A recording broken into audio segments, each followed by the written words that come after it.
We are here in the Red Bull Ring after a fantastic 2-hour race. And in first place, the DCAR engineer in Norma, after 77 laps, Jean Glorieux and Alex Terril were on back-to-back races with Le Mans. So they come from Le Mans to here with another victory.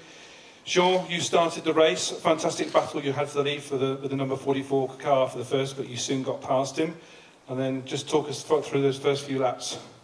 Yes, indeed. The first laps were... I didn't want to push too much in the start because it's a 2-hour race, of course. So I tried to keep my second position. And after a couple of laps, I was able to pass the P1 car. And then I had free space in front of me, and I could push a little bit harder. You had a great run after that. Was it? It didn't. You made it look easy. I'm sure it wasn't with all the traffic, etc.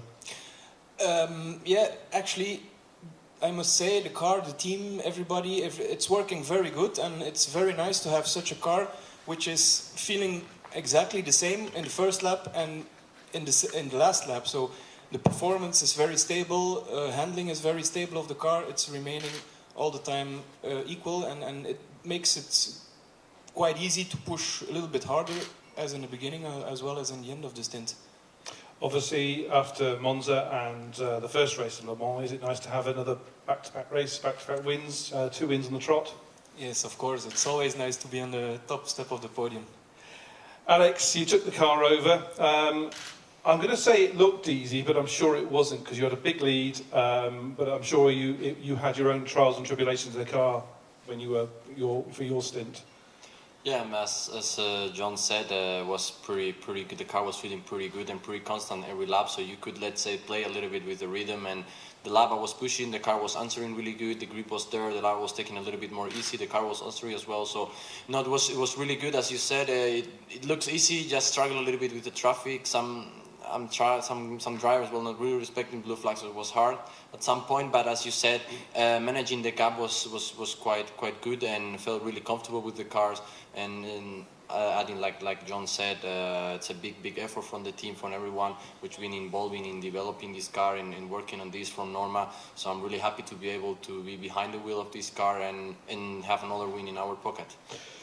We head into the second half of the season now. We've done 3.5 if you count the 2 races at the Red Bull at Le Mans. But you're going into the extended championship lead. Does that take you? You starting to think of championship, or are you just taking 1 race at a time? I mean, things are looking good now. We did 3 races in the podium, and without a few issues we had in Monza, would have been also a close win, I think. So as you said, it's looking really good for us at the moment. We are pretty happy with the car, and we'll try to keep pushing and try to keep defending this lead for the next rounds. What's your thoughts on the Castellet? I'm really looking forward for Castellet. It's together with Red Bull Ring is one of my favorite tracks. I really love the section with the fast corners. So I'm really looking forward. I think Norma will perform really well there. It's also the home race from Norma, from France. So I'm really looking forward to be there, and I think we can also show a good performance.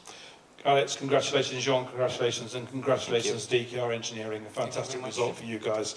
And in first place in the GT3, the number 46 Ebu Motors Lamborghini Huracan, Emanuele Bullisnelli and Fabio Babini. Guys, congratulations from pole position. You've finally done it this season. Your first win, your second pole, but your first win. Emanuele, congratulations. You had a great first stint. You had a lot of pressure, though, from Tom on Cole. Oh, yes, absolutely. I mean, in the beginning was very tough to... It was very tough to have it in the back, you know, and try to do my best. Then on a restart, actually, he arrived to pass me, and I do my best to stay with him as much as I can. Then I start to lose a little bit the tires in the front, and I start to having a little bit of understeering and oversteering, so I have to slow down a little bit. But I mean, it was a great stint, and so I'm very happy the car at the end. I mean, we didn't have any problems, and that I think it was the major issue for us, as we had always some problems in the last in the first 2 races. So I'm very happy, very happy about that. And is the view very nice from the top step? Oh yes, absolutely, yes, yes, absolutely. And I mean, we really deserved that, you know. And the second pole, and we were driving very well also on Le Mans, and so I'm so happy. We talked earlier about traffic, because obviously it's quite narrow here. You seem to manage the LMP3 cars coming through very well, but how was it from your position? Well, actually, in the beginning, just I have a little contact with the LMP at the turn 10. It was a bit rude from him to really come in very fast. I mean, too fast. I mean, if I wasn't there, probably it was going straight. But apart from that, and somehow, yeah, we can manage it, and just take the right position, but they put the right position when they have to pass. And I mean, normally it's very fair. Normally, yeah. Fabio, you took the car over. The number 5 came in, but it had a problem early on in its stint with the puncture when he got collected by the number 33 LMP3 car. Your stint, like Alex's stint, seemed to be very easy, but I'm sure it wasn't, because you seemed to be able to control the gaps quite easily. Yes, this effect is because the first stint for my friend Kiko is fantastic. He did the not more gap from the Mercedes, and when I tip the car is perfect. I'm pushing for the first 20 minutes. When I pass the Mercedes, because I have the spin in the first corner, for me it's easy to control the another car. I'm very happy because Emanuele take a fantastic job this weekend after the pole position. Also the free practice is immediately faster in the car, and it's a really good job also for the AB Motors, because working a lot to improve the car after the first race. And for me and Emanuele is incredible feeling, you know, for the car now to have the maximum attack for the last part of the season.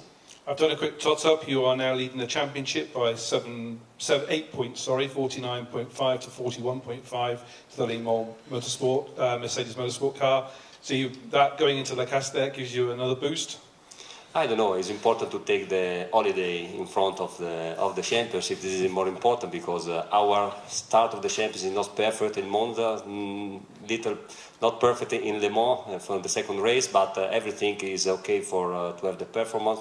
And I hope the improvement of my friend Kiko is fantastic, and I hope that the difference in this championship is the gentleman driver is clear, because me and Osborne and Keane, also Tom Osmokov is the same. In terms of the performance. This is the reason for me it's important our co-driver improve to have the best performance during the weekend. We head to France next, Le Castellet. Le Castellet is a very different track to this. Your thoughts on that? Yeah, I like all the circuit. For me, Le Castellet is a really good track. It's more easy for overtaking, more easy for the traffic clear, but also today is perfect. The traffic with the LMP3, everything is working good, not mistake, and it's a really good race, because also in this short track is never problem with the contact. I hope it's really good for us to stay with the LMP3 very easy.